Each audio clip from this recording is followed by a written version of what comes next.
Well, actually, I heard about the secular Franciscans after the big earthquake in Alaska in '63 or '4, and they did everything. They collected things. They did everything for those people that had lost everything for nothing. And I thought that was a wonderful thing to do. I thought, and they didn't charge anything. And I thought, this is really good. But when I mentioned it to the people here, they thought had really made a mistake. That you couldn't do that because we had no place, we had no money, and we had very few people to work. And they thought, this is impossible. Even Stan said, you know, honey, if you think somebody's going to give you a store for nothing, you really need to think again. And now I really know how practical he was, because that doesn't happen. But I went down Portland Avenue one day, and I kept looking for a place. There was nothing. I came to the little Polish church. So I thought, well, maybe the priest will have some ideas. So I went in and talked to him, and he was so nice. And he said, well, I have parishioners down the street with an empty store. So they've been letting people have what in those days they called rummage sales. And he says, why don't you go down and talk to them? So I went right on down. Oh, I was so happy. And knocked on the door. Nobody answered.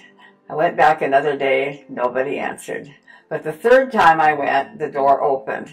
And this big man stood there, and I thought what I was going to ask him, it just frightened me to death. But finally I kind of got myself together and told him what I had in mind. So he invited me in, and I said, and called his wife, and we sat down and talked. And finally she said, well, let's go over and look at the store and see if it's really what you want. She said, well, if you would like to try it, you go ahead. We won't charge you anything. I couldn't believe my ears. I was just thrilled. But we didn't have to advertise. All we did was, actually the Catholic Women's Club brought the first donation. They'd had a garage sale or something, whatever. And they brought that, and we started. And the people came out of the apartments, so many little old people. And they'd come and they'd be so happy with the little things we had, like artificial flowers, all the things that they'll fix up their apartment a little bit. I think that was about 1971 or something like that. We started in Tacoma. And then we'd been there about a year and a half maybe, when Pierce County Community Action came to our home here to ask us if we wouldn't please start one in Puyallup. They had so much trouble with transportation. So a couple of the volunteers said that were working in there with us said, oh, we'll help you. You know, we live in Puyallup. We'll help you. And so they did. And I went first to Father, and he gave me the little house. And then, we progressed through different things. And finally, I rented this little mom and pop grocery on 7th. And we outgrew it really quickly. But we were there, I guess, almost 20 years. I can't believe it. But we helped so many people there. But we did. We had furniture, too. We had a house that we put furniture in, and because beds are so important to people. And there was a very kind dentist. He used to always give us $1,200 at Christmas. Maybe it was $1,000. But anyway, he gave us this donation every Christmas. So that, along with the small donations that came in, we were able to pay the rent. And if the bills were, Stan always finished paying the bills. It didn't matter. So one Christmas, it was just chaotic. My husband said, that is it. We cannot do that anymore. So for about 6 weeks, we weren't open. And there was such an outcry. So Father O'Neill said, what you need is a board. He said, you don't need to worry about this yourself, because he says, you're going to have to move. And he said, let them help you. So that's what we did, and the board, and we put, that board was absolutely perfect. Everybody had the right skills, and it was just beautiful. They so they said, you know, it's better to buy a place than to rent, because the rent, the money is gone. Just these two will be putting it in, and probably the price will be about the same. And it really was. So, because I think we paid, oh, I don't know, around $800 or something a month. But Stan was very good with money.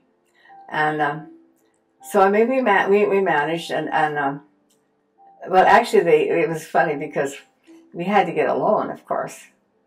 And we had a small amount to make a down payment. But the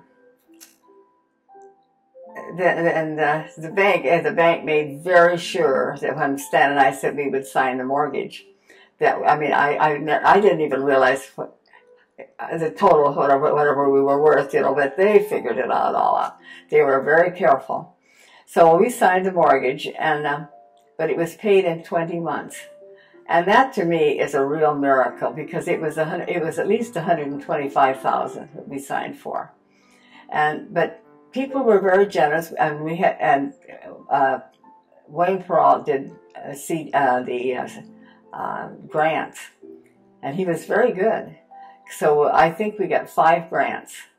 Some of them were $20 or $20,000, and some were 5 and whatever. But it was very good. And then actually, a wonderful woman sold her property here to the hospital, and her lawyer kept saying, he said, you know, you might just as well give some of this money to somebody, because IRS is going to take it anyway. So he kept her. So twice she made big donations, because she didn't want it. But the lawyer, I've often wondered who the lawyer was, because he did us a great favor. Hi, my name is Wayne Peralt, and I have been with Francis House for a little over 20 years, more than half of its lifetime here. So in some ways I'm a new member compared to some of the volunteers, but in other ways, other instances I've been around through a lot of the growth and development. I first met Doris when she gave a talk at All Saints Church, and I had been looking for some place to volunteer. Of course, Doris, in her very low-key and mild-mannered way, really convinced me that what was going on here at Francis House was exactly what I was looking for. And I do think that the 20 years that have gone on since then have proven that it's really an organization that has been well worth my time and well worth many other people's time to volunteer and help out. And I went down to volunteer on Friday nights. Friday nights have been my volunteer night this whole time. In fact, I wouldn't know where else to go on Friday nights if I weren't coming to Francis House. One of the things that Doris expressed to me as we were working together in that original garage was the frustration of not really being able to fully serve the people. Things were so crowded in there. Reach for clothing and a whole box might fall on top of your head. It actually was at least somewhat of a dangerous situation, and Doris really wasn't sure how we would be able to continue.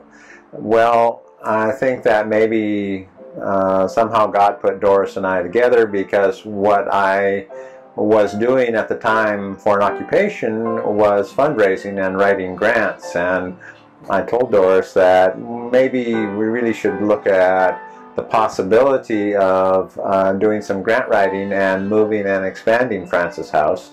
And we went out and looked for property all over the city of Puyallup as to where we might be able to have room to grow and expand and still be able to be close enough to be able to serve the people.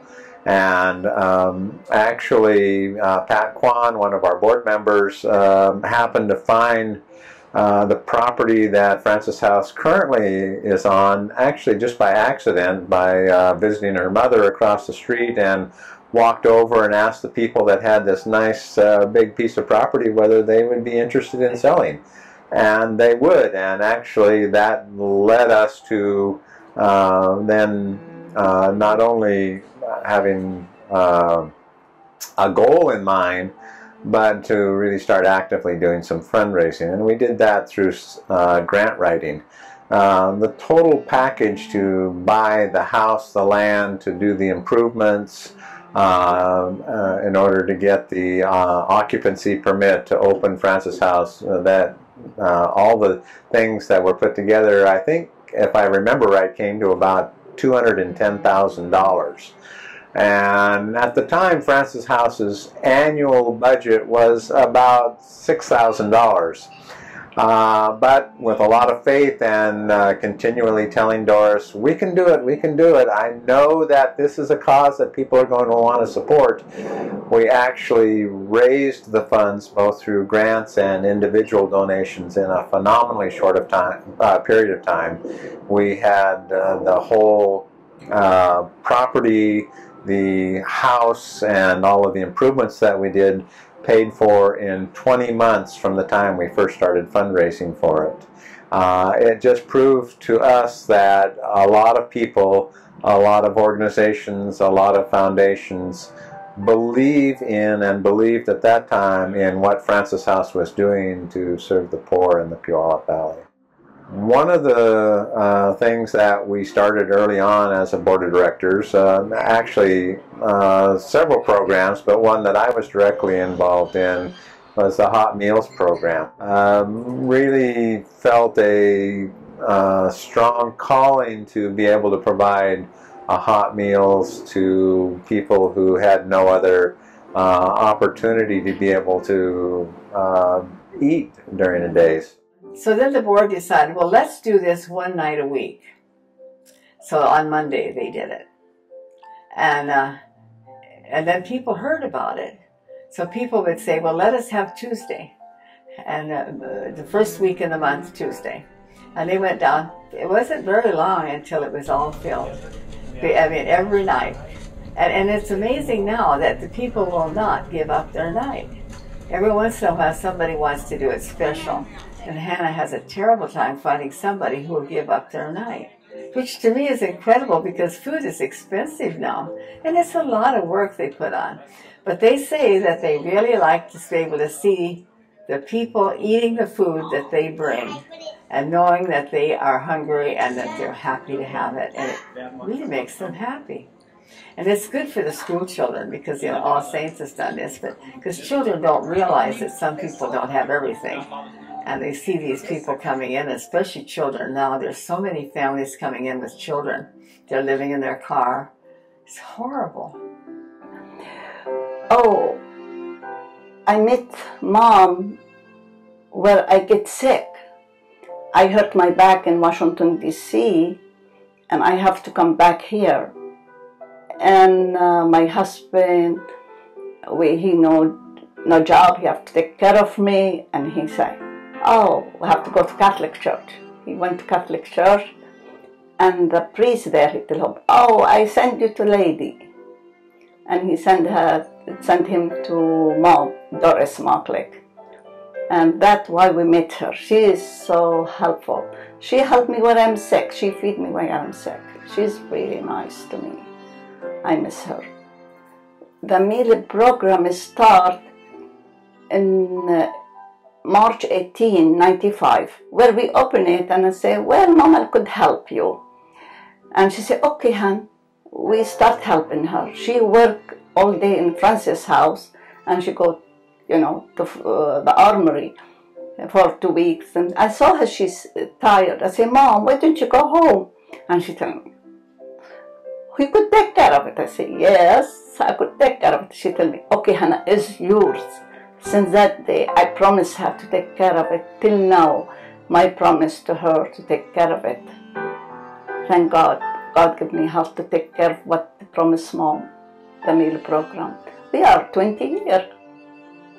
It's the meal, it is kind mouth spread it. We don't advertise it, from church to church. Some church, they've never been involved with us, and they start coming, ask me, Hannah, we could start with you. I say, honey, sure, but we have to find date to be with us. And I ask people if they want to share their month. Some people say, no, Hannah, we want to continue the way we are. I say, okay, honey, this is your night. We cannot do anything. And we help. Some people say, yes, Hannah, we have our month. They could take half month. 1 month they feed, another 1 month feed. It's the people very understanding around us, you know. It's really, really wonderful meal program. And they bring the food what they bring, I cannot eat it at my home. I cannot afford it. It's really wonderful, wonderful meal, really. We get the steak, we get fried chicken, we get, what you name it, we have it. Plus the fresh fruit and salad, desserts, milk and juice. It's really, really good meal for who's been there. Really, it's very, very good program.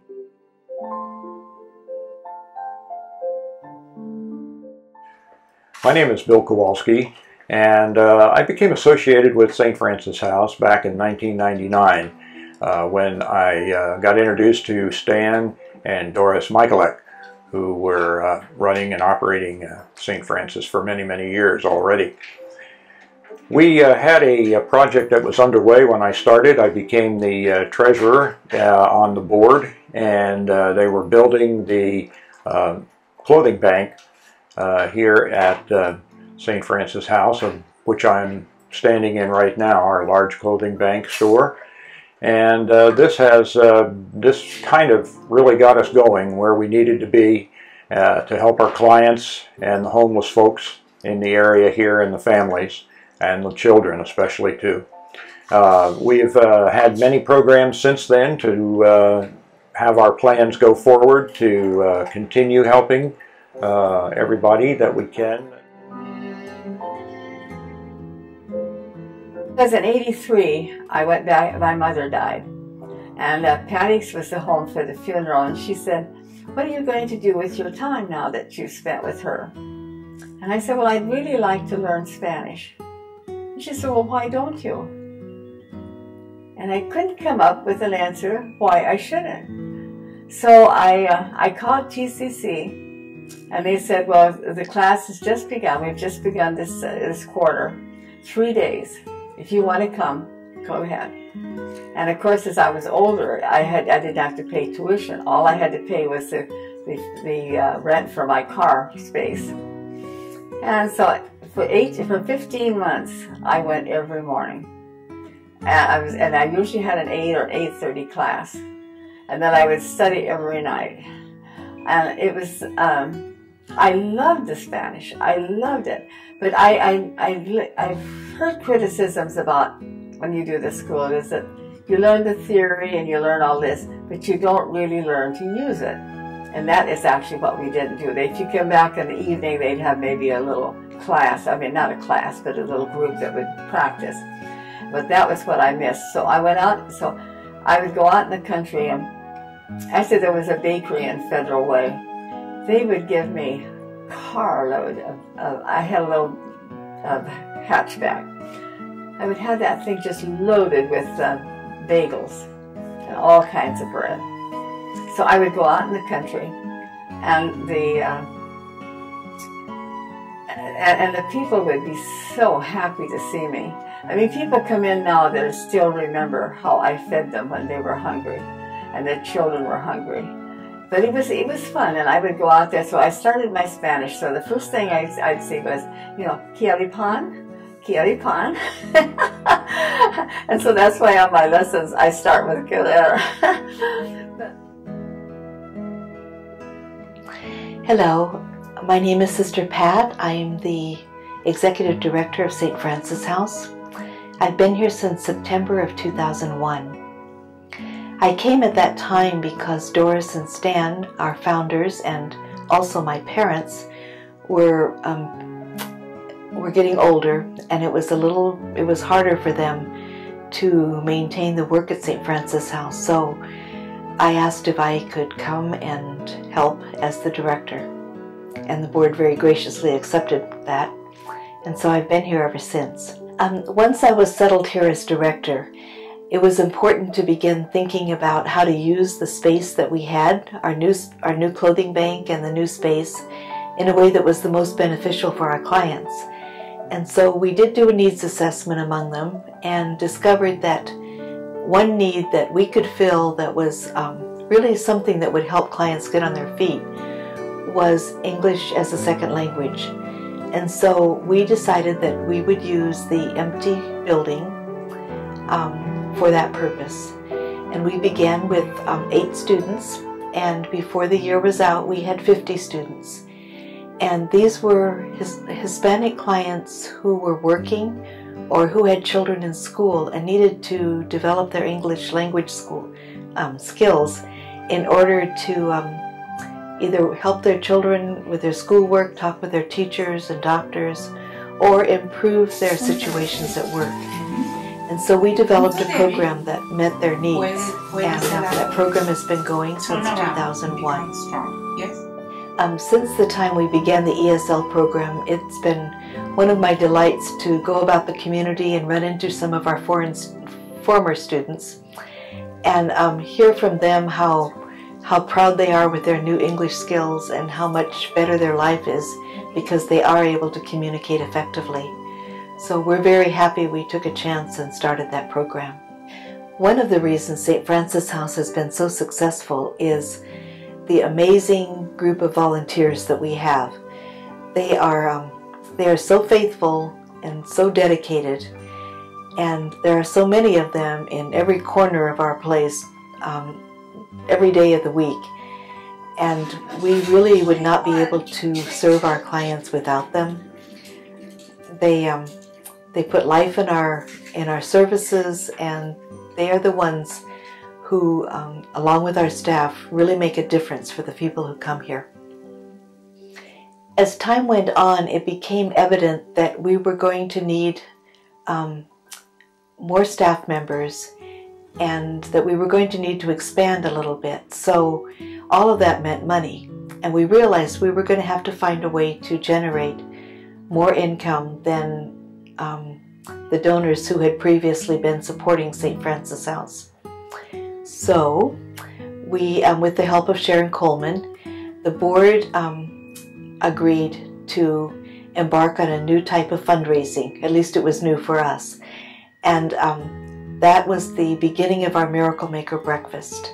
Our first one, we were very nervous. We got it ready in about 3 months, and we had no idea what would happen, and we were totally astounded at how wonderfully it turned out, how generous people were, and how it really gave us a chance to get on our feet financially.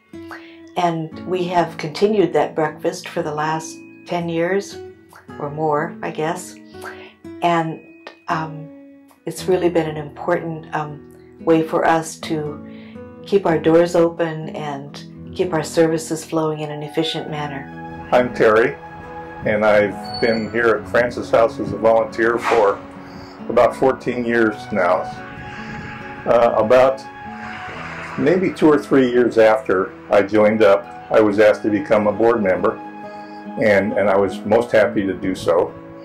And I recall when we had our board meetings every month,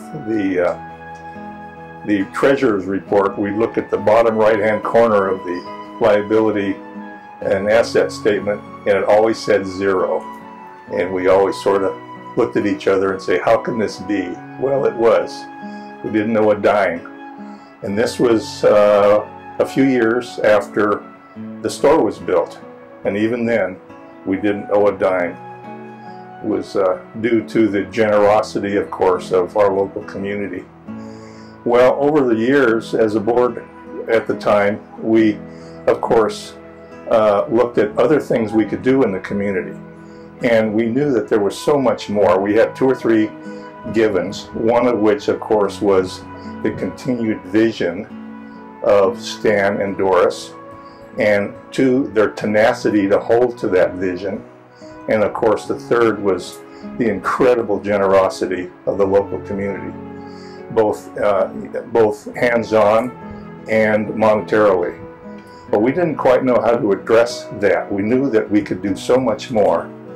So we ended up deciding that we would do a retreat, and a nice young man served as a facilitator at that retreat. And we went through the vision and the objectives and all that stuff, and came out with some pretty good plan for addressing the future of Francis House. And one thing led to another, and among several other things, that led to the Miracle Makers Breakfast, which we have every year, and eventually, believe it or not, led to this beautiful, huge building, part of which you see behind me, that holds so much of what the local community brings to St. Francis House. So that's a short course on just one chapter in the 40-year history of St. Francis House, all built from a vision that Stan and Doris had so many years ago, and continuing on by, again, the incredible generosity of this local community here in Puyallup Valley. Our board has been very responsible in its efforts to form a good strategic plan, and we're moving forward steadily with that. One of our dreams for the future is that we will be able to provide services that will really help our families step out of the poverty that holds them back and get on their feet. And with the help of our clients, we have identified a number of services that we believe will do that for them. And we would like to provide space here for agencies that are already doing those services to come here and make them more accessible to our clients without a huge expense to us or to them. Hello, I'm Sharon Coleman, and I've been on the board of St. Francis for almost 10 years. Why did I join? Well, I happened to bring some clothes out one day, and Sister Pat needed help with finances. So we began to work together on that, and I ended up on the board. It has probably been one of my most rewarding board experiences, primarily because of Sister Pat and her leadership, but also the other strong, wonderful people that she is able to attract to the board. It's also been an exciting 10 years. You probably have already heard about all the expanded programs that have occurred over the long 40 years that Francis House has been in existence. I've been able to be part of that last 10 years. That has included our raising the money to build our big new storage area and office facilities. And what excites me the most is, having done that, that has freed up our original house, St. Clair House, that is going to allow us to do something that we've only scratched the surface of in the past. Most of what we have done for 40 years here at Francis House has been to give to the poor, the low income, the homeless, the very basic necessities that they need to survive. However, most of these families need more of a help. They need all of us to reach out and give them a hand and help them move up. So what St. Francis House is now looking at, as it begins toward its 50 years, is to begin a hand up program. What do we mean by that? Not only will we continue giving the clothes and the food, the household goods, the furniture that this community so generously provides to Francis House, but we'd like to bring into the building that is now vacant, St. Clair House, and provide our clients with those services that will help them possibly break out of the cycle of poverty and oppression. The type of services we'd like to bring, that our clients have indicated would be beneficial, are legal services. Many times there are landlord issues where the poor have absolutely no voice, but the voice of one lawyer can make a huge difference. Other type of services and hand-up activities is our budgeting classes, basic finances, parenting classes, giving counseling and assistance to abused spouses. Job training, computer training, and helping our clients find jobs. These are the services that we think can help the people that come to Francis House. Now, we are not bold enough to think that we can provide these services, but what our St. Clair House, once it's renovated, will permit us to do is to bring in the other social service agencies who do provide these services and some of the other nonprofit organizations, both in the Valley and in Tacoma. Many of them, if only a location they had, they would provide these services. Having them here at St. Francis House will make it a very direct service for our clients in particular. Many of them are intimidated to go over to Tacoma or even to go to some of the established social service agencies. But with the established trust that we have with our clients for over 40 years, we know that they will come here if they can get the help they need to raise themselves out of poverty. This, I think, is probably the pinnacle of what we've been working toward. And I know if Doris Michalek, our founder, were still here, this is what she always tried to do individually with the clients that she worked with. I look forward to many more years working at Francis House and hopefully meeting the needs of our clients. I remember all the different families that I was just a friend to them, but it changes their lives and it gives them a feeling of security that somebody cares. So I think people, well, you don't have to do a lot. You just be a friend in and out once in a while and see what they've done. And it's not difficult, but you can really do so much for them, and they feel so much better. And then and you know what they want, what they need. It's really important, because here they come in now. We do we band-aid a little deal. They pick up what they have, but we have no idea what their undercurrent of problems are, and what their real heartache and worry. But if you do one family, you can do that, and it's no big thing. So this is what I really would like to see happen. And then if they need education, you put them there. You can do these things for them. But they are not aware of the possibilities or the resources that are available. For 40 years, St. Francis House has been here in Puyallup, making a difference in the lives of our clients, easing their hardships and giving them hope. And we're very much looking forward to the next 40 years. We believe that with the help of the community and with the generosity of our volunteers, we will be able to provide even better services in the future. And we're very grateful for the opportunity to be here to do that. I think, when you try something like this, you're taking a risk. And anytime you take a risk, it's something that God wants, you get help. But you have to trust, because He doesn't have it on a neon sign, do this and I'll help you. You have to have faith that if you're doing that, if you walk out on a limb, that He's going to prop it up.